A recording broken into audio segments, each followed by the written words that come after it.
Oh, ini terkait dengan debitor-debitor itu ya Pak ya? Iya, terima kur. Nah, ini yang kita harus pikir, ini menjadi refleksi di tahun 2022.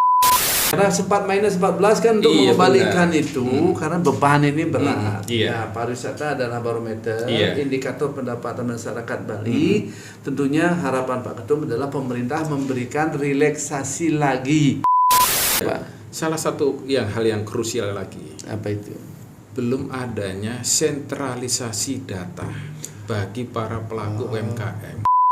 OSS yang ada di NIB itu Kementerian Koperasi dan UMKM ataupun dinas tidak bisa mengakses, Pak. Selama ini BUMN sudah membuat namanya pasar digital, tetapi prakteknya masih belum optimal.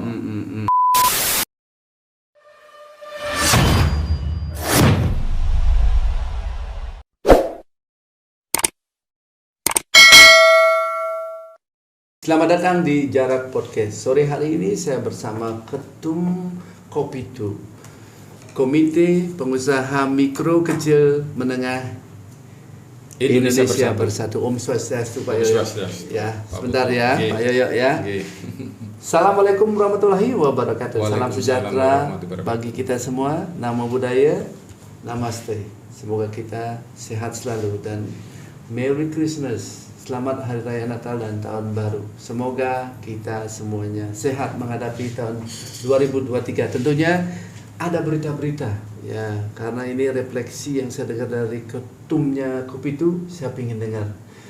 Om Swastiastu Pak. Swastiastu. Ya. Pak Putu, ya. Pak Yoyo, apa kabar? Iya, salam sehat selalu. Iya, kapan datang ke Bali? Baru minggu kemarin, Pak Putu. Saya dengar dari teman-teman Kopitu seluruh Bali itu ada sedikit kendala-kendala terkait dengan permasalahan komunitas-komunitas debitor di Bali. Apa yang menjadi refleksi tahun 2023 ini? Apa kira-kira Pak Yoyo sampaikan terkait dengan Kopitu dan komunitas anggota? Karena dari kita oleh kita, untuk kita, Pak Yoyo selaku pimpinan, apa yang masih harus disampaikan untuk 2023 ini? Ya, terima kasih Pak Putu. Berdasarkan kunjungan kami selaku Ketua Umum Kopitu ke beberapa lokasi di daerah, baik di Jawa maupun terutama di Bali. Baik. Banyak hal yang kami temuin, yakni salah satunya yakni para anggota Kopitu yang terimbas di pandemi COVID-19 sampai sekarang masih belum bisa pulih. Seperti apa itu contohnya? Jadi karena kan mereka selama pandemi COVID, mohon maaf, mereka masih lemahnya SDM. Kedua, karena mereka masih menggunakan sifatnya di dalam usahanya, teknologinya masih lemah, ya kan, sehingga mereka belum bisa bertransformasi, ya kan, ke sifatnya pasar yang baru yang berupa digital. Wow, ini kan berarti negara kan sudah hadir Pak. Saya kasih tahu sedikit, kemarin umpamanya kita di media aja mesti harus ikuti program di LKPP, mendaftarkan perusahaannya di LPSC, bisa melalui LPLC provinsi maupun pusat LKPP apalagi, dan terus diverifikasi terhadap legal kita. Nah, terkait dengan UMKM tentunya ini akan menjadi knowledge baru lah kepada komunitas-komunitas debitor-debitor yang memang mau menjual barang-barangnya baik industri maupun UMKM dan ini mesti harus disosialisasi kayaknya oleh pemerintah supaya masyarakat Bali khususnya yang bergabung di Kopitu itu paham bagaimana caranya barang-barangnya bisa dibeli melalui e-katalog gitu kira-kira ya. Perlu diketahui ketika di pandemi ada dua hal yang pengusaha yang kena imbasnya. Satu, pengusaha yang tadi tidak bisa bertahan, tidak bisa survival karena lemahnya SDM. Yang kedua adalah pengusaha yang cepat-cepat melakukan inovasi. Dan dia bisa cepat-cepat bertransformasi karena SDM-nya cukup bagus. Sehingga ketika ada sosialisasi pemerintah tentang tadi Pak Putu bilang aspek pemasaran dengan e-katalog LKPP, nah itu mereka bisa cepat menangkap peluang tersebut. Baik. Nah, yang kita permasalahkan saat ini adalah para pengusaha yang dimana mereka sudah terlanjur menerima KUR Oh, ini terkait dengan debitor-debitor itu ya Pak ya? Iya, dan kur. Nah, ini yang kita harus pikir, ini menjadi refleksi di tahun 2022. Oke, ke laptop ini, apa yang mesti harus disampaikan oleh pemerintah? Nah, apa yang harus pemerintah lakukan terkait dengan situasi COVID ini? Kemarin itu debitor-debitor tidak bisa melakukan pembayaran ya? Iya. Oke, coba sampaikan. Untuk itu mereka berharap, ya kan, karena selama mereka mencari jalan keluar, datang ke beberapa sifatnya BPR ataupun BPD, LPD, koperasi. Ya, kalau LPD masih diterima, baik. Ya. Karena tidak berhubungan sama SLIK OJK. Tetapi kalau yang sifatnya BPR atau bank pembangunan daerah atau bank himbara, mohon maaf mereka tidak bisa lagi untuk bisa mendapatkan akses KUR. Karena namanya mereka masuk di dalam SLIK OJK. Nah, untuk itu ini refleksinya. Nah, kita harapkan di Outlook 2023 karena kita tahu bahwasanya di tahun 2023 ada isu Pak Putu. Apa isunya? Resesi ekonomi dunia. Iya, sesuai dengan apa namanya di media-media itu ya. Karena pengaruh geopolitik. Ukraina versus Rusia mengakibatkan semua negara kena imbasnya. Begini Pak Ketum, berarti Bapak mau menyampaikan ke pemerintah aspirasi yang Bapak terima dari komunitas bagi teman-teman lah di Bali itu supaya pemerintah memberikan relaksasi lagi, perpanjangan relaksasi lagi, mungkin restrukturisasi lagi melihat keadaan yang realitanya ada di Bali. Karena sempat minus 14 kan untuk mengembalikan itu karena beban ini berat. Ya, pariwisata adalah barometer, indikator pendapatan masyarakat Bali. Tentunya harapan Pak Ketum adalah pemerintah memberikan relaksasi lagi supaya masyarakat Bali yang berusaha bisa napas gitu ya, kira-kira ya. Dan satu hal lagi. Apa lagi? Iya kan. Pemerintah melalui Kementerian Koperasi dan UMKM, walaupun untuk di daerah provinsinya adalah melalui Dinas Koperasi UMKM Provinsi Bali, ya kan, terus dilanjutkan juga melalui FLUT, Pusat FLUT KUMKM, iya kan. Apakah mereka melakukan pendampingan terkait dengan koperasi? Apakah sudah melakukan pendampingan dinas koperasi yang ada di provinsi, di kabupaten terhadap komunitasnya Bapak? Belum. Kembali lagi Pak Putu, pola kerjanya, pola kerja lama yang masih dipakai. Bukan digital lagi. Iya kan, dalam arti para UMKM harus datang meminta informasi. Sementara produk informasi itu belum mengarah penangkapan peluang Pak. Iya, seperti apa itu kan negara sudah membuka melalui OSS Pak. Saya jelaskan sedikit karena bisa membangun perusahaan secara pribadi maupun korporasi. Bisa itu dan dibuka seluas-luasnya untuk pengusaha. Seperti apa masalahnya lagi? Contohnya begini Pak. Para pengusaha itu kan kalau datang ke FLUT, kan, mereka di situ informasinya apa? Hanya ditawarkan pendampingan pengurusan NIB. Pengurusan badan usaha lah dari OSS, kan. Yang kedua, padahal yang paling krusial Pak Putu tadi jelaskan di e-katalog LKPP tadi itu sudah ada anggaran belanja di tahun 2022 senilai 400 T Pak. Iya, memang. Bapak kan sudah tanggal 23 Desember kemarin kan Presiden menyerahkan DIPA. Tentunya di sana udah bisa dilihat tentunya.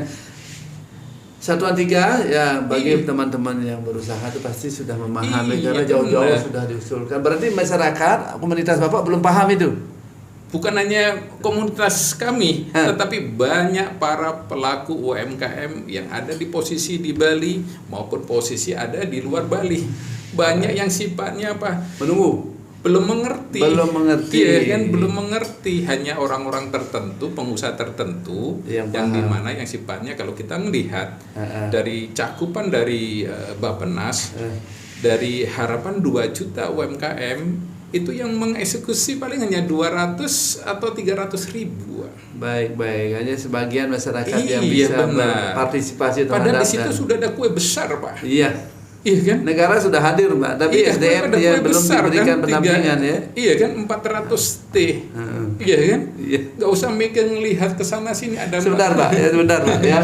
Pemirsa, demikianlah pemahaman terhadap masyarakat di bawah, belum paham caranya, bagaimana caranya memasukkan produknya ke LKPP, produknya biar bisa melalui e-katalog. Mari kita dengarkan, mohon itu supaya pemerintah mendampingi pengusaha baik home industry maupun UMKM yang dipimpin oleh Pak Yoyo ini, dan masyarakat bisa berusaha sesuai dengan persaingan yang ada. Kira-kira begitu ya. Oke. Yang lain apa lagi Pak? Jadi di e-katalog LKPP kan ada kuncinya, ada 2 Pak. Satu aspek sosialisasi tentang market, market tersebut. Nah itu harus ada bisnis inkubator yang ditunjuk pemerintah, kan? Yang harus membuka kisi-kisinya, bagaimana bisa mengeksekusi produk-produk itu yang ada di e-katalog tadi.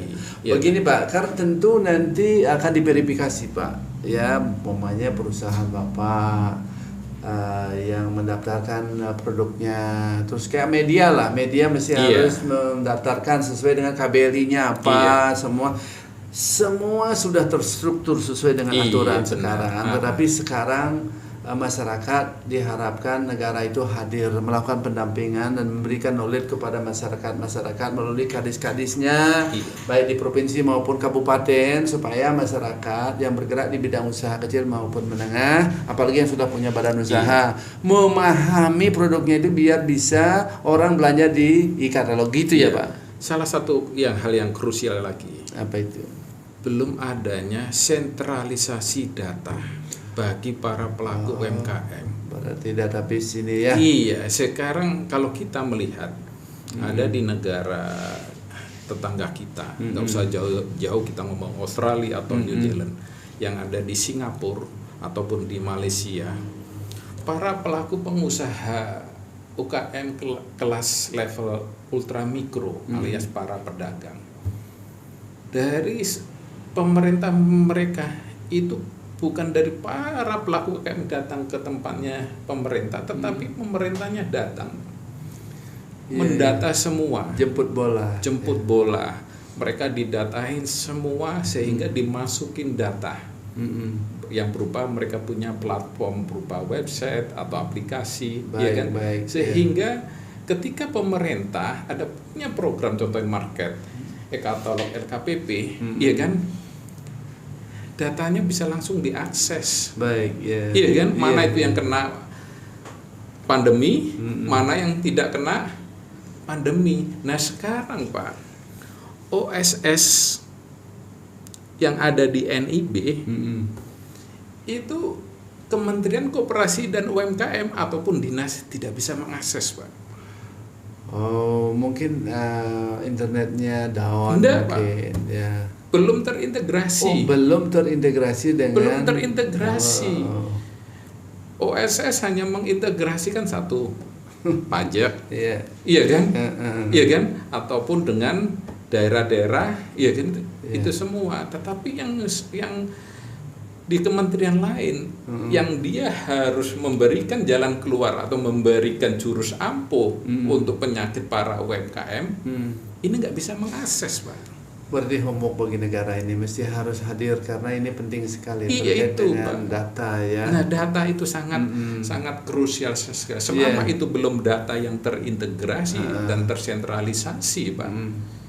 Dan apalagi ditambah lagi dengan adanya mitra binaan UMKM yang terparsial, yang terparsial di beberapa kementerian maupun kelembagaan. Semua kementerian atau kelembagaan bahkan BUMN punya mitra binaan sendiri-sendiri. Iya kan? Nah ini. Oh begitu ya, berarti BUMN itu sudah punya partner-partner untuk menyalurkan CSR-nya ya. Ini sendiri jadi belum terintegrasinya. Nah kita harapkan di bagian dari Kementerian Koperasi ada SMESCO, Rumah Pemasaran Bersama. Kan sudah ada dari dulu. Udah. Terus sekarang fungsinya berubah. Jadi wedding organization. Ya pemirsa ini mesti harus didengar oleh pemerintah. Iya, negara mesti jangan digunakan untuk hal yang lain, fokus kepada koperasi karena dari kita oleh kita untuk kita ini. Bapak pernah dengar nggak Venezuela itu negara yang maju dibangun oleh koperasi. Bapak itu mesti harus catat Undang-Undang Nomor 25. Kalau mereka itu juga punya undang-undang yang sama terkait dengan koperasi. Dan bagus sekali koperasi ini. Coba yang lain apa yang mesti harus diceritakan, Pak? Ya itu tadi, Pak. Salah satunya kita harapkan di Outlook 2023 ada semacam bisnis inkubator yang benar-benar terverifikasi oleh pemerintah. Kita harapkan Smesco kembali ke asal muasal dia Smesco kembali ke rohnya, marwahnya supaya masyarakat Bali, Indonesia khususnya yang belum paham terkait dengan informasi itu bisa ketemu di ruang Smesco sebagai bisnis inkubator. Iya kan. Itu aspirasinya ya. Aspirasi di Outbase sehingga beberapa peluang yang sudah di depan mata itu bisa dieksekusi. Karena para UMKM tidak bisa, Pak, mengeksekusi peluang-peluang itu kalau tidak ada pendampingan. Iya, karena administrasi kalau tidak lengkap nggak bisa masuk, barang itu tidak bisa masuk ke LKPP.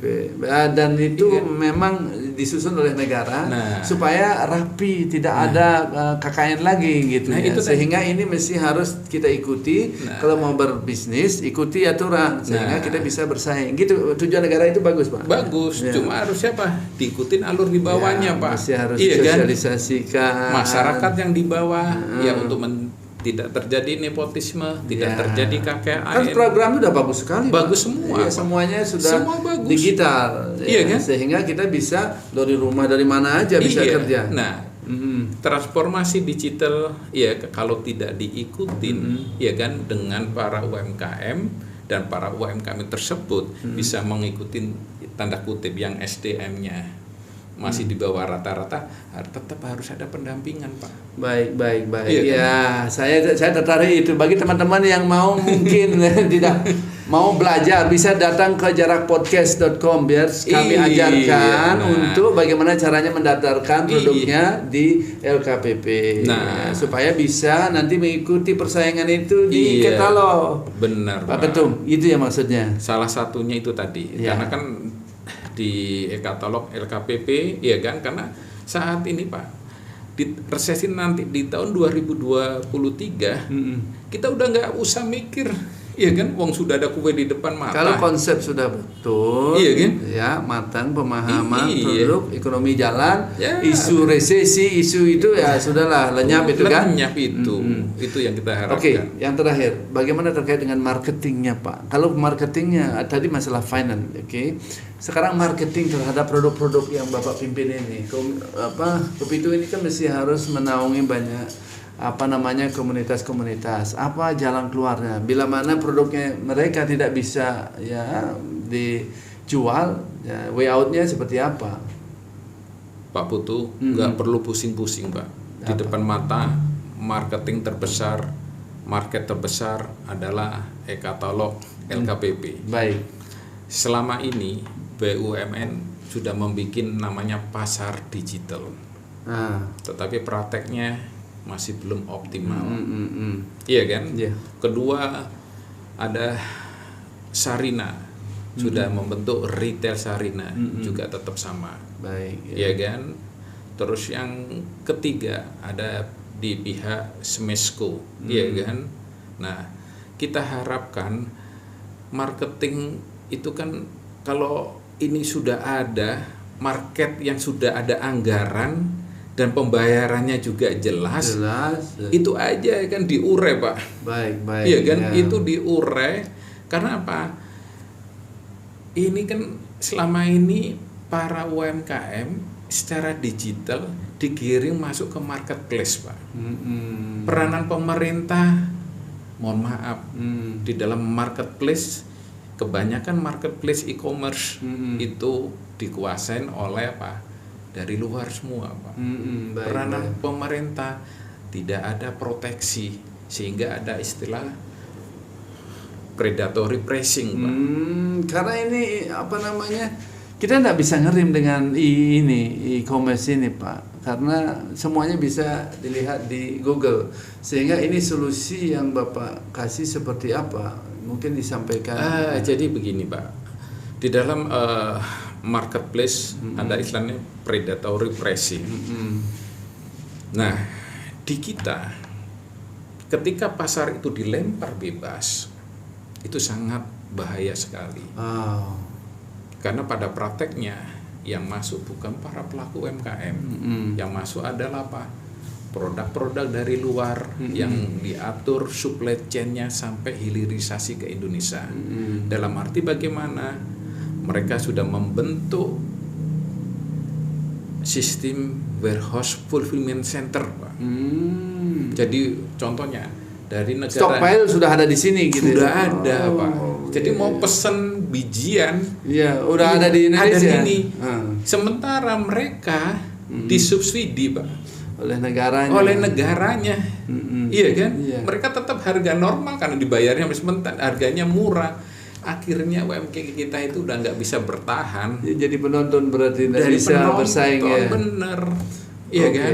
Berarti itu pemerintah harus, iya kan? Apa yang harus dilakukan oleh pemerintah harus jeli, Pak. Jangan duduk di meja aja. Kan? Nah, terus bagaimana apa solusinya? Ya harus jeli. Makanya inspirasi dari organisasi UMKM ya ditampung. Aspirasi itu harus ditampung. Harus ditampung, diskusikan, cari bagaimana memecahkan masalah bersama, iya kan?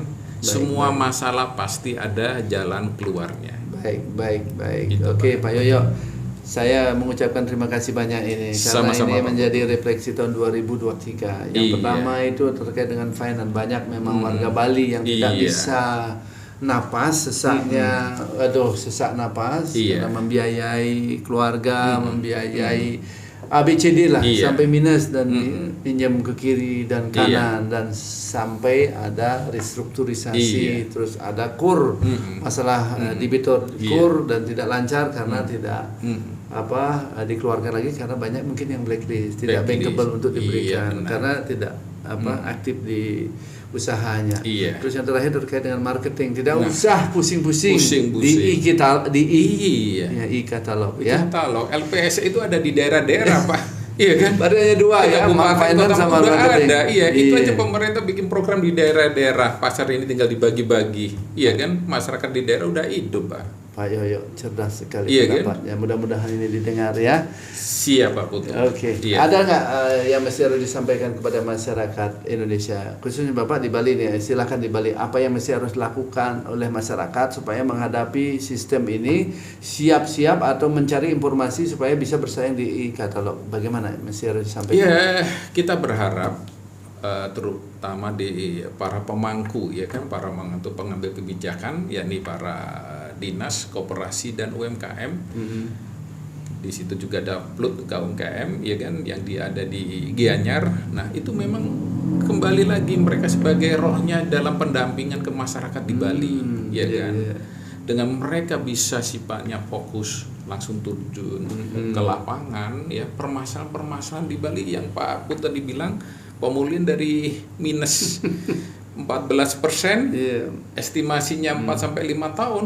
Kalau itu dilakukan, Pak, nggak sampai 2 tahun, Pak. Bisa ya? Nggak sampai 2 tahun.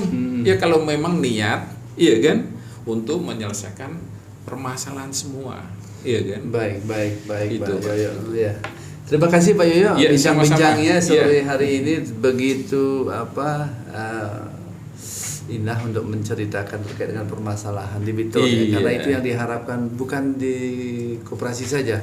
Saya yakin juga pengusaha perhotelan mengharapkan ada relaksasi lagi, kalau tidak aset-aset masyarakat pengusaha di Bali akan dikuasai oleh perbankan, finance luar negeri, dan mungkin ya pengusaha-pengusaha yang punya uang meminjamkan uangnya dan ditarik asetnya sehingga menangis nanti. Mohon pemerintah memberikan relaksasi lagi, mungkin 1 tahun atau 2 tahun, 3 tahun lagi untuk bisa kembali ekonomi normal dulu di Bali, khususnya di dunia pariwisata. Pariwisata terutama. Kira-kira demikian. Ya, bila mana ada tutur kami yang salah, saya sama Pak Yoyo mengaturkan minta maaf yang yang sebesar-besarnya diakhiri dengan Agung Brahmasanti. Om Santi Santi Santi Om. Assalamualaikum warahmatullahi wabarakatuh. Waalaikumsalam warahmatullahi wabarakatuh.